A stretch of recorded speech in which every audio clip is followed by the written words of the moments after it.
السلام نے آگے عرض کیا کہ وہ میدان اتنا بڑا ہے، اتنا وسیع و عریض ہے، اتنا لمبا چوڑا میدان ہے کہ 1000 سے زائد برس سے میں اس میدان کا چکر کاٹ رہا ہوں، اس میدان میں گھوم رہا ہوں، لیکن اب تک میں اس میدان کی گن اور حقیقت تک کو پا نہیں سکا، اب تک میں اس میدان کی حقیقت کو نہیں پا سکا۔ اتنا بڑا میدان ہے۔ سوچئے حضرت جبریل علیہ السلام عظیم الملائکہ، جن کو آپ صلی اللہ علیہ وسلم نے اصلی شکل میں 2 مرتبہ دیکھا، اس شان سے دیکھا کہ زمین سے لے کر آسمان تک، مشرق سے لے کر مغرب تک ساری فضا ان کے بدن کے اندر ڈھکی ہوئی ہے، چھپی ہوئی ہے۔ اتنا عظیم الملائکہ،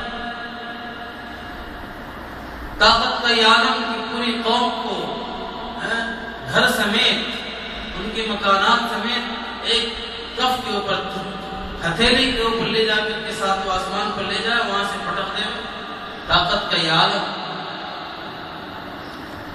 لیکن اتنا عظیم فرشتہ وہ یہ کہہ رہا ہے کہ میں 1000 برس ہو گئے ہیں اس میدان میں گھوم رہا ہوں، لیکن اس میدان کی گن اور حقیقت کو میں پا نہیں سکا۔ اس میدان کو مزید کہتے ہیں۔ کہا کہ یہ نقطہ ہے، یہ مزید ہے، آئینے کے بیچ میں جو نقطہ ہے یہ مزید ہے۔ آپ صلی اللہ علیہ وسلم نے پوچھا اس میدان کی غرض و غایت کیا ہوگی، اس میدان کا مقصد کیا ہے؟ تو حضرت جبریل علیہ السلام نے عرض کیا، یا رسول اللہ، وہ میدان دربار خداوندی منعقد کرنے کی جگہ ہے، دربار خداوندی منعقد کرنے کی جگہ ہے۔ یعنی اس میدان کے اندر انبیاء کرام علیہ الصلوات والتسلیم کے منابر ہوں گے، ممبر بچھائے جائیں گے، ہر نبی کا ممبر بچھایا جائے گا، رکھا جائے گا، اور ہر نبی کے پیچھے ان کی امت کے لیے کرسیاں بچھائی جائیں گی۔ جو آدمی دنیا میں نبی کے جتنا قریب ہوگا، دین کے جتنا قریب ہوگا، وہ نبی کے ممبر کے اتنا ہی قریب ہوگا۔ وہاں کرسیاں اس شان سے بچھائی جائیں گی، اس ترتیب سے بچھائی جائیں گی، کوئی ایک آدمی دوسرے کے بیچ میں حائل نہیں ہوگا، ہر آدمی دیکھ سکے گا۔ جیسے کہ آپ نے دیکھا ہوگا بڑی بڑی مجالس کے اندر، کانفرنس ہال میں، آڈیٹوریم ہال میں ایسا ہوتا ہے، کرسیاں بچھائی جاتی ہیں۔ پہلی صف کی جو کرسی ہوتی ہے بالکل نیچے ہوتی ہے، دوسری صف کی جو کرسی بچھائی جاتی ہے اس سے ذرا اوپر ہوتی ہے، تیسری ذرا اوپر ہوتی ہے۔ ہر آدمی کرسی کے اوپر بیٹھتا ہے اور بتکلف سامنے جو اسٹیج ہوتا ہے اس اسٹیج کو دیکھتا ہے، اس اسٹیج کے آدمی کو دیکھتا ہے، خطیب کو دیکھتا ہے، جو بھی وہاں پر کوئی پروگرام کر رہا ہے سب دیکھتے ہیں اس کو۔ تو کرسیاں اس ترتیب سے بچھائی جاتی ہیں، کہا اسی ترتیب سے کرسیاں ہوں گی، ایک آدمی دوسرے کے بیچ میں حائل نہیں ہوگا۔ اس طریقے سے چاروں طرف سے کرسیاں ہوں گی۔ پہلے انبیاء کرام کے منابر ہوں گے، پھر ان کے پیچھے، ہر نبی کے پیچھے ان کی امت کی خاطر کرسیاں بچھائی جائیں گی۔ کنارے کے اندر فانوس ہوں گے، غالیچے ہوں گے، بیچ میں حق سبحانہ و تقدس کی کرسی آئے گی، اللہ سبحانہ و تعالیٰ کی کرسی آئے گی، جس کرسی کا تذکرہ اللہ تبارک و تعالیٰ نے قرآن کریم میں فرمایا، وسع کرسیہ السماوات والارض۔ اس کرسی کی عظمت کے تعلق سے جناب نبی کریم صلی اللہ علیہ وسلم نے حدیث میں بیان فرمایا کہ وہ کرسی اتنی بڑی ہوگی، اتنی بڑی ہوگی کہ زمین و آسمان، ساتوں زمین اور ساتوں زمین اور آسمان، یہ سب کے سب اس کے سامنے ایسے ہوں گے جیسے میدان کے اندر ایک چھلا پڑا ہو۔ ایک میدان ہے، مان لیجیے یہ ایک میدان ہے، آپ اس کے اندر ایک چھلا رکھ دو، اس میدان کی وسعت کے سامنے اس چھلے کی کیا حیثیت ہوگی؟ کہ اس کرسی کے سامنے ساتوں زمین اور ساتوں آسمان کی حیثیت چھلے کی سی ہوگی، کرسی اتنی عظیم ہوگی۔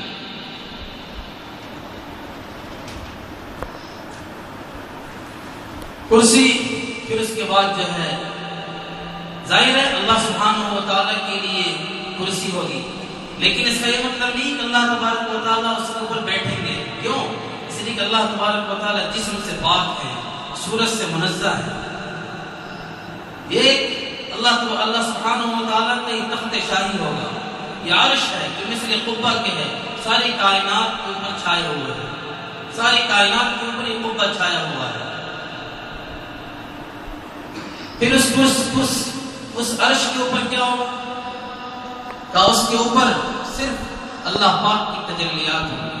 قرآن کریم میں فرمایا الرحمن علی العرش استوى، الرحمن علی العرش استوى۔ اس عرش کے اوپر کوئی مخلوق نہیں ہے، صرف اللہ پاک کی تجلیات ہیں۔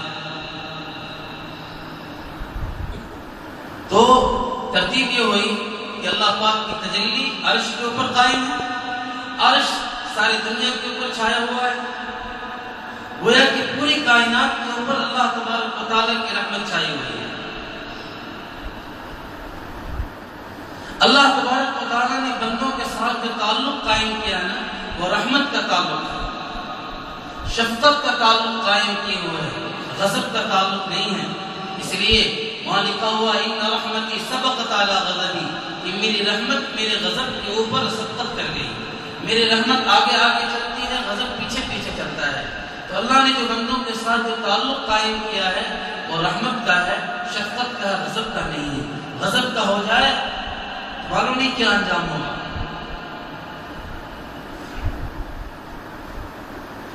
تو وہی جو تخت شاہی ہے اللہ سبحانہ و تعالیٰ کا، وہاں سے پھر احکام نکلتے ہیں، احکام صادر ہوتے ہیں اور سارے دنیا کے اوپر آتے ہیں۔ جس طریقے سے دنیا کے اندر تخت شاہی سے احکام صادر ہوتے ہیں اور پورے ملک میں وہ فرمان پہنچتا ہے، اسی طریقے سے اللہ تبارک و تعالیٰ کے فرمان وہاں سے جاری ہوتے ہیں اور وہ زمین کے اوپر اور ساری کائنات کے اوپر آتے ہیں۔ تو ترتیب یہ ہوئی کہ دیکھیے اللہ کی رحمت کی تجلی عرش کے اوپر مستوی ہے، عرش کے نیچے سمندر ہے، اس کے نیچے 100 جنتیں ہیں، ہر جنت آسمان و زمین سے بڑی ہے۔ پھر اس کے نیچے 7 آسمان ہیں، پھر فضا ہے، پھر یہ زمین ہے، زمین کے نیچے پھر 7 زمین۔ اس طریقے سے یہ وہ میدان جو ہے جنت کے بالائی حصے میں ہوگا جس کو مزید کہتے ہیں۔ پھر جب میدان سج جائے گا، انبیاء کرام تشریف لے آئیں گے، ان کی امتی آ جائیں گے، جنتی لوگ اس طریقے سے آئیں گے۔ فرمایا جب میدان کی کرسیاں لگ جائیں گی تو اہل جنت مختلف طریقوں سے آئیں گے، کوئی ہوا کی دوش پر سفر کرتا ہوا آئے گا، کوئی گھوڑے پر سوار ہو کر آئے گا، جس کی جیسی شان ہوگی اس طریقے سے وہ اپنی سواری پر سوار ہو کر اس میدان میں آئے گا اور بیٹھے گا۔ جب سارے لوگ آ جائیں گے تو لوگ یہ محسوس کریں گے کہ اب حق سبحانہ و تعالیٰ کی تجلی ظاہر ہونی چاہیے، لہذا اس کے بعد حق سبحانہ و تعالیٰ کی تجلی ظاہر ہوگی، تجلی ظاہر ہوگی، اس طریقے سے تجلی ظاہر ہوگی کہ سب لوگ محسوس کریں گے، اس طریقے سے کہ وہ کرسی جس کی عظمت کے بارے میں آپ صلی اللہ علیہ وسلم نے فرمایا کہ آسمان و زمین اس کے سامنے ایک چھلے کے برابر ہے، وہ کرسی بوجھ کے مارے چرچرائے گی، چرچر کرے گی، چرچرائے گی۔ جیسے آپ کسی کمزور شے کے اوپر کوئی بھاری چیز رکھ دیں تو کیسے چرچر کرتی ہے، کہا اس بوجھ سے وہ چرچرائے گی، لیکن یہ بوجھ اللہ سبحانہ و تعالیٰ کی جسم کا بوجھ نہیں ہوگا، اللہ کی صورت کا بوجھ نہیں ہوگا، اللہ پاک کی ہیبت کا بوجھ ہوگا، اس کی تجلی کا بوجھ ہوگا، جس کی وجہ سے وہ کرسی چرچرائے گی۔ پھر اس کے بعد داؤد علیہ السلام کو حکم دیا جائے گا کہ آپ اپنی آواز سے سارے جنتی کو مستفیض کریں۔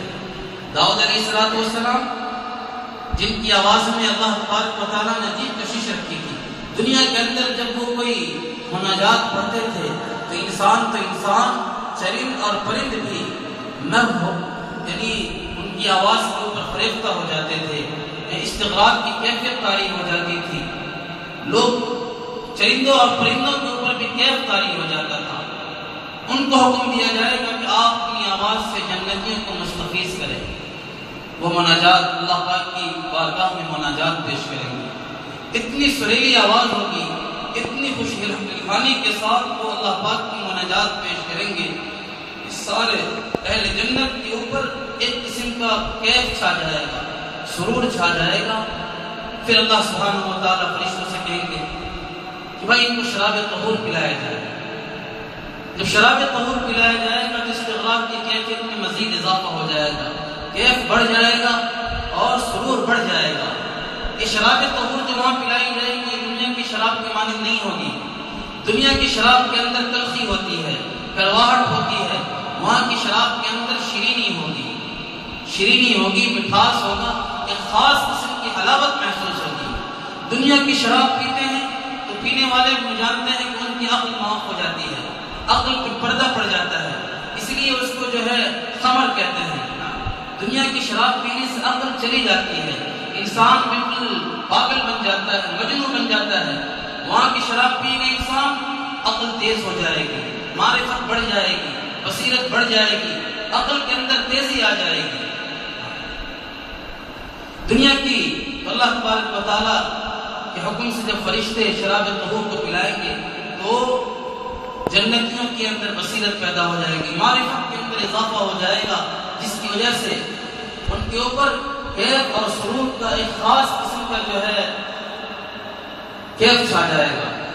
پھر اللہ سبحانہ و تعالیٰ جو ہے ان سے سوال کریں گے، سلونی ما شئتم، سلونی ما شئتم، جو چیز چاہتے ہو سوال کرو، جو چیز چاہیے وہ سوال کرو۔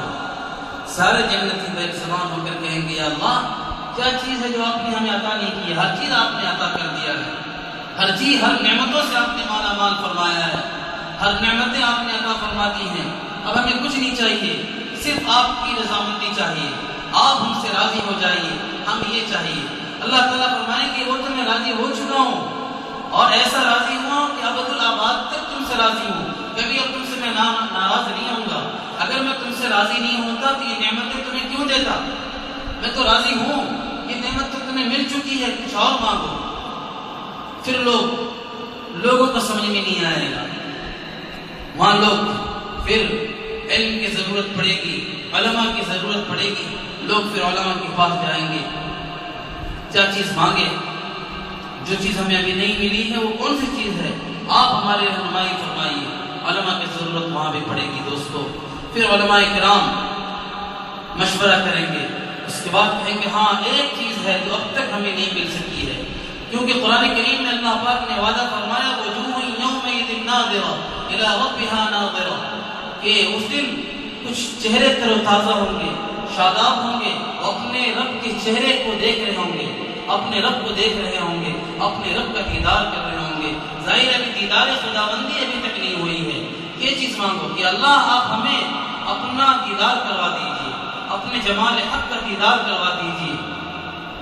لوگ پھر عرض کریں گے یا اللہ آپ اپنا دیدار کروا دیجیے، اسی کے خاطر ہم نے عبادت کی تھی، اسی کے خاطر ہم نے وہاں مشقتیں برداشت کی تھی، اسی کے خاطر ہم نے جو کچھ کیا اسی کے خاطر کیا، لہٰذا آپ اپنا دیدار کروا دیجیے۔